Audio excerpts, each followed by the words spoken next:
Everybody, welcome into Alabama's capital city, Montgomery, here for Give Me 5 Black College Live. Jay Walker, Tiffany Greene here with you. We are delighted to be on the campus of Alabama State University as a big game's going on today. Some folks from just down the road by the name of the Tuskegee. No. That's not how they do Tuskegee. That's not how they do it. Get me right. Get me right. They do the T, the U, S-K-E, the G-double-E, Tuskegee. Tuskegee. He needs his own hype man. He thinks he is his own hype man. We're going to work on that for you. We'll work on it. All right. So, look, this is Black College Live. This is something that you and I have been doing for 1 week now, but we're going to continue to roll throughout the college football season. And look, there are a number of things that we can get to. Let's flash back to week 1. And I think one of the main stories coming out of that opening weekend, Bethune-Cookman stranded in Atlanta due to Hurricane Dorian. So they had to evacuate the campus earlier. So they got to Atlanta Friday, and then they stayed all the way through Wednesday, thanks to Clark Atlanta University for opening the doors. And I think that's the big story there, the fact that Clark Atlanta University stepped up for another HBCU. They're not in the same conference, but it's all about HBCU pride. You see a football team stranded in Atlanta. They gave them all the hospitality. I talked to the athletic director, Lynn Thompson. I talked to the head coach, Coach Sims, and he said Clark Atlanta great to them. They were thankful. That's a good moment and proud to make an HBCU alum. All right, now you have to think that the Wildcats are feeling good. Obviously, they're coming away with a win in that opening weekend. We go to something that is continuously talked about year in and year out, Moneyball games. You know, are they necessary? Sounds like they're a necessary evil.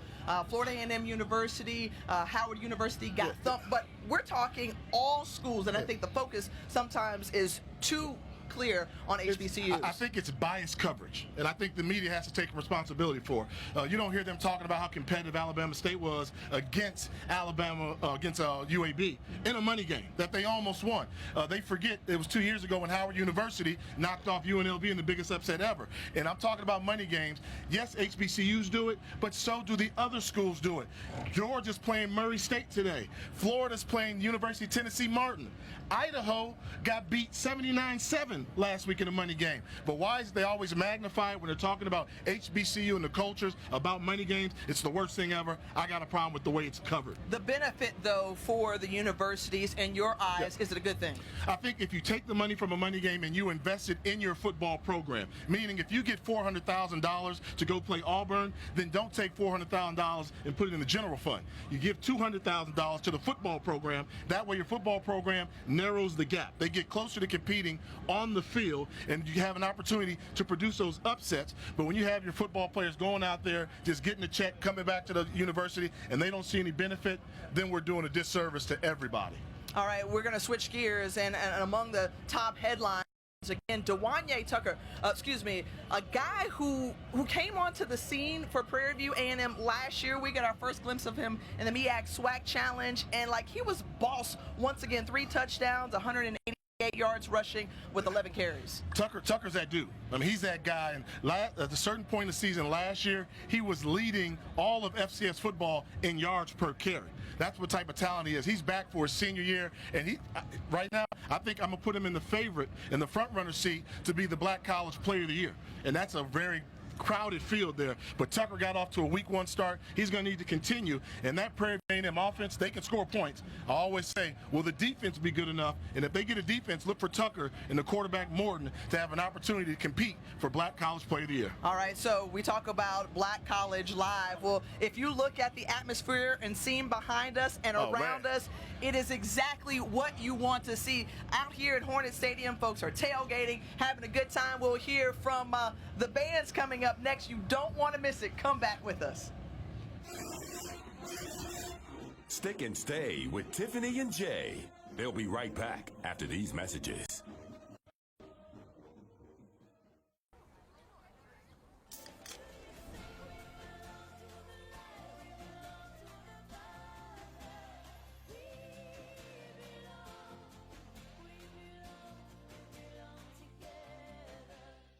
It's MEAC football season, and things are about to get wild.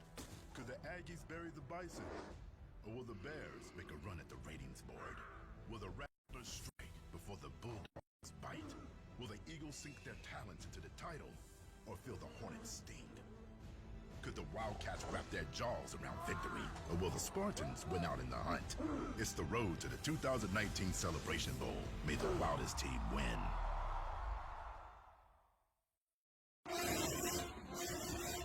It's time for Black College Live with your host, Jay Walker and Tiffany Greene.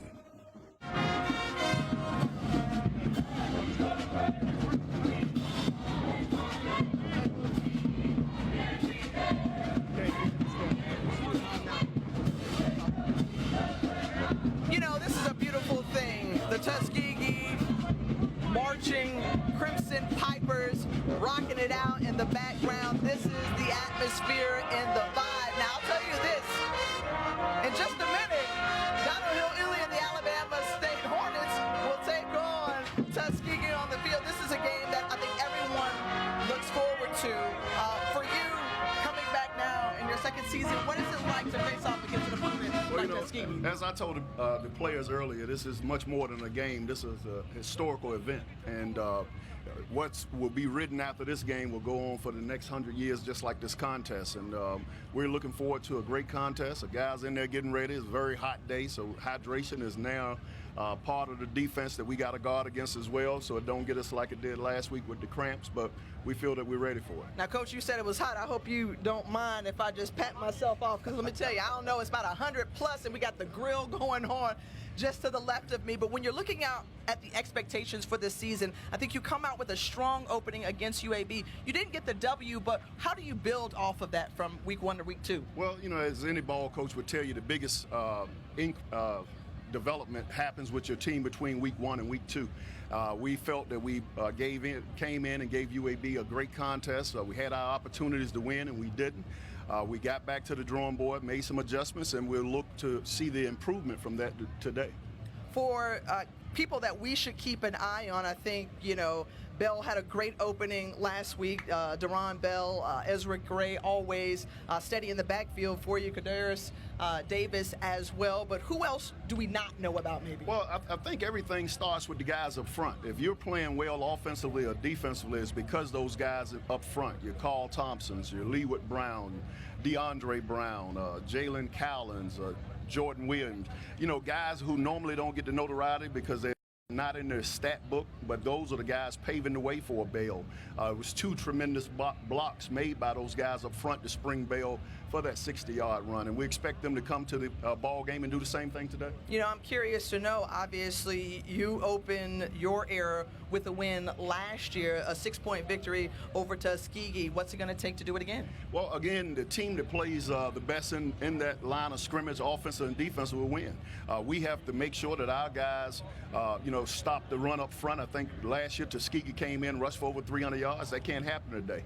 They sacked us 5 times. That can't happen today. We have to guard against those things that happen in the interior, and if we're able to do that, we'll have success. You know, Coach, one of the things that I wish we could have captured before we came on camera was just how clean you were. I mean, they would say clean as a whistle when you walk in. I mean, every time I see you, you are so dapperly dressed. Hey, well, you know, again, a lot of times before you get to open your mouth, it's all about that first impression. So we want to make sure we capture that. In terms of, you know, where you feel like this program is going, you all have been competitive, but how do you chase down and win a SWAC title? Well, you know, I think we're on our way. The key is protecting the football. We've answered a lot of questions that we had coming into the season. We wanted to protect the football. We wanted to score offensively, and we needed better quarterback play. I think Kadarius Davis showed last week that there are things that he can do, and we just have to make sure that we call the things that he can have success with. All right, Coach, we appreciate your time on game day, sitting down with Ely, the head coach of Alabama State. Now, after the break, you heard Tuskegee. Now you're going to hear Alabama State's band when we come back. Stick and Stay with Tiffany and Jay. They'll be right back after these messages.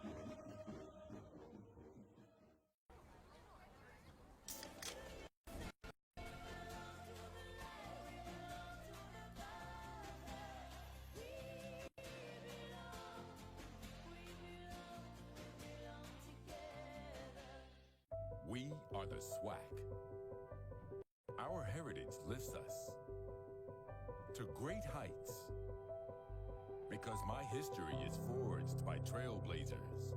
That motivates me today to focus on my future. We are the SWAC. We are the new trailblazers. And this is my heritage.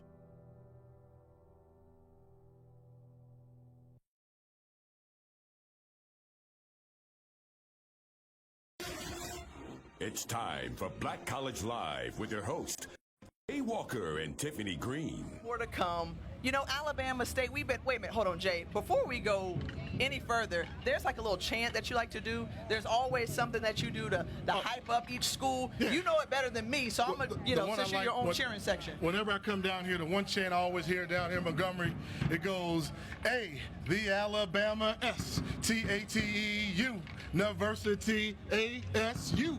All right, you know what? We would be remiss if we didn't hear from the Marching Hornets.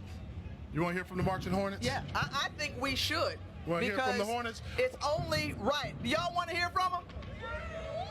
Let's do it. Let's see what they got. Strike up the band real quick. Let's do it.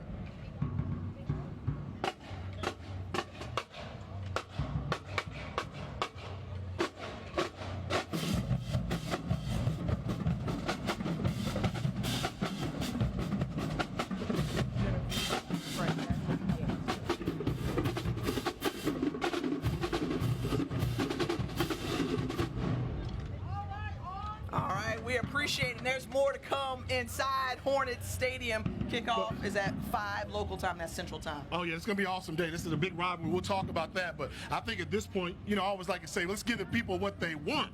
And what do the people want? Give me 5? They want to give me 5. They want to give me 5, and I'm going to give it to you. So since they are our host school here for our HBCU School of the Week, how about we go Alabama State, give me 5 things you have to know about Alabama State University. What do you think number 5 is? We may have just heard from them. I don't know. They got to be on the list somewhere. I don't know. Number 5, come on, Tiff. You've been with me long enough. Number 5.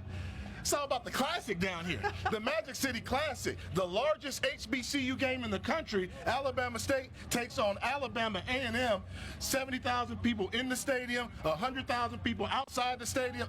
The Magic City Classic, you got to know about that if you're talking about Alabama State. That's fair. That's fair. That's fair enough there? Yeah. All right. Number 4.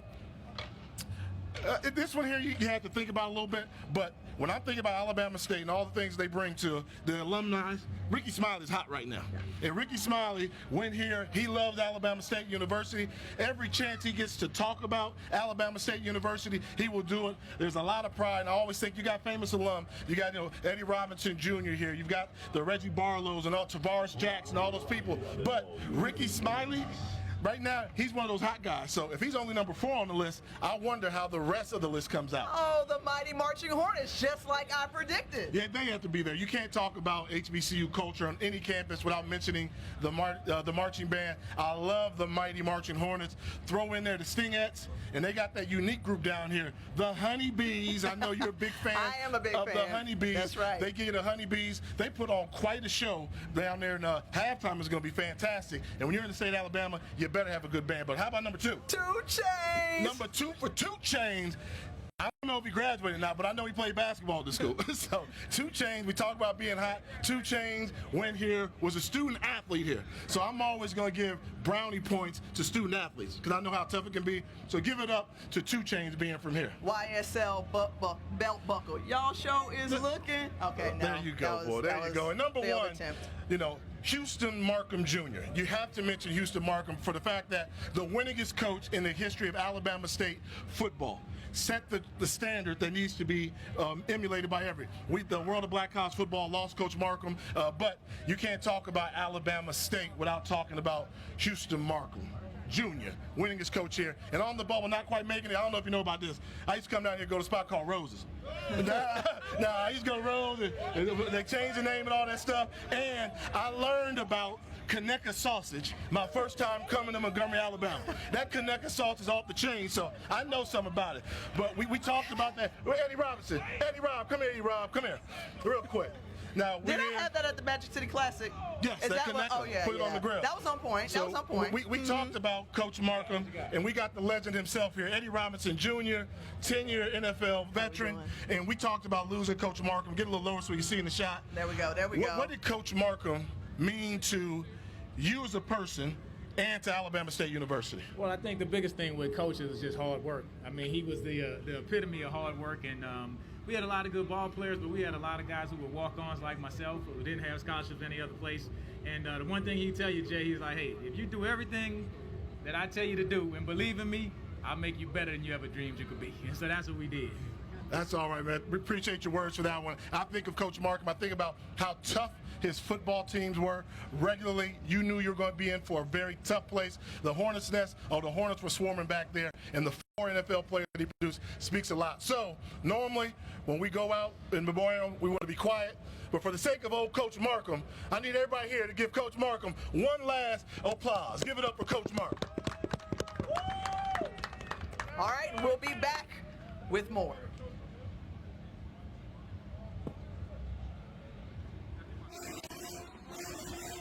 Stick and stay with Tiffany and Jay. They'll be right back after these messages.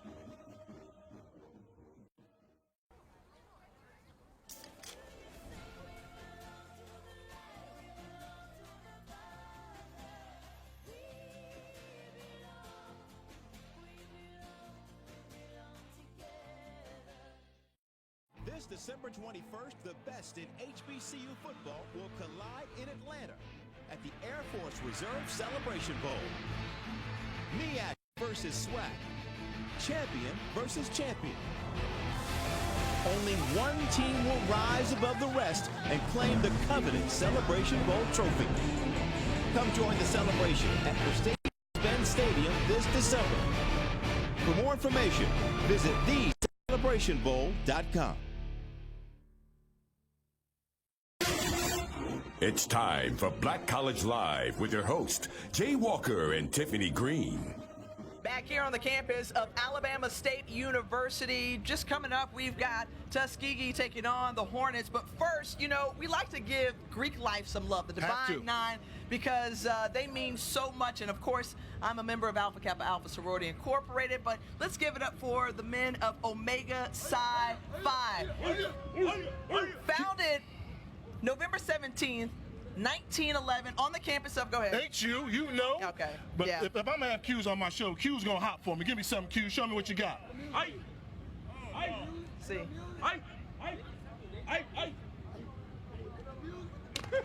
They say we don't need no music. That's the beauty of it. That's the arm move, the swing. Ooh, yeah.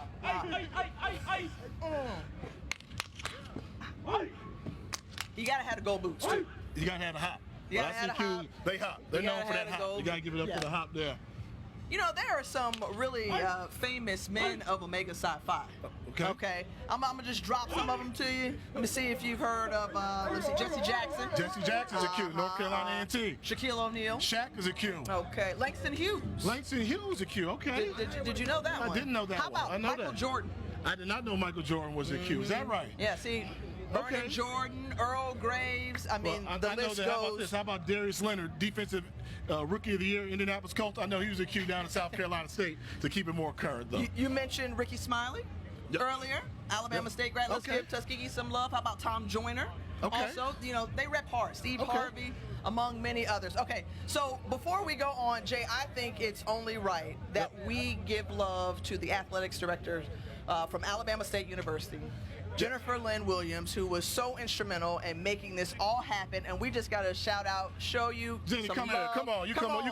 Come on, because Thank you you for helped to make the it happen. hospitality's been fantastic Yeah. here. Our very first show on a campus location. That's It's right. been phenomenal here. And I can't promise you're winning the football game.